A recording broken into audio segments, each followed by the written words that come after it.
ராகம் தோன்றாது.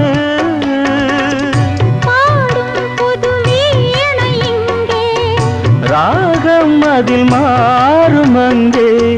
காலம் மாறுமோ, தாளம் சேருமோ?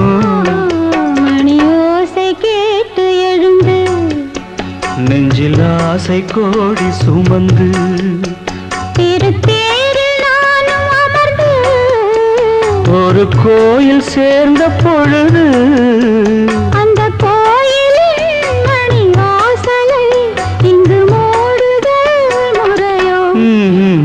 மணி ஓசை கேட்டு எழுந்து